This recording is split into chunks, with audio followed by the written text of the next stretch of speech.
Pirmą kartą Klaipėdos universitete vyko masinis profesionalios muzikos atlikimo renginys Tarptautinis forumas. Iki šiol toks renginys vyko Austrijoje, Švedijoje, Suomijoje bei daugelyje kitų šalių. Jūratės Karosaitės, vienos iš šio renginio organizatorių teigimu, Tarptautinis forumas apima įvairias muzikos sritis. Tai yra tarptautiniai konkursai jaunųjų atlikėjų, pianistų, stygininkų, kamerinių ansamblių, taip pat šiais metais ir liaudies instrumentai pučiamieji dalyvaus jame.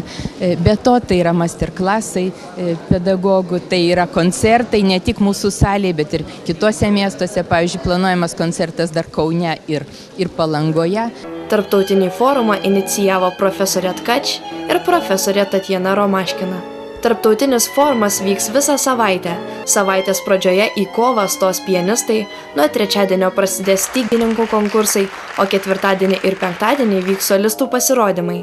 Jūratė Karosaitė tikina, kad forumo programoje bus sulaukta ir Klaipėdos kamerinio orkestro. Dar vienas konkursas, apie kurį pamiršau pasakyti, ir yra, žodžiu, išskirtinis, todėl kad šiame projekte dar vyks konkursas solistų su orkestru. Ir, žodžiu, pirmas turas vyks akomponuojant fortepijonui, antras turas vyks jau akomponuojant, kartu grojant su Klaipėdos kameriniu orkestru. Taip. Tarptautinio forumo atidarymo koncerte dalyvavo svečiai iš įvairių šalių. Koncertas paliko neišdildomų įspūdžių. Visų pirma, retai kada būna atidaryme, kad vyktų jau dalyvių koncertas. Paprastai atidarymuose dalyvauja žiūri ar kas nors, žodžiu, ne patys dalyviai. Dalyvius visada išgirstam tik tai jau konkurse.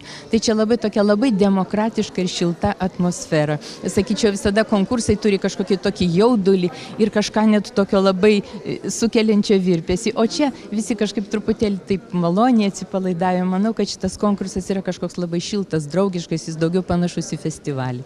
Po koncerto žodis buvo suteiktas komisijos nariams. Forumo dalyviai džiaugiasi turėdami galimybę dalyvauti šiame renginyje ir linki dalyviams sėkmės.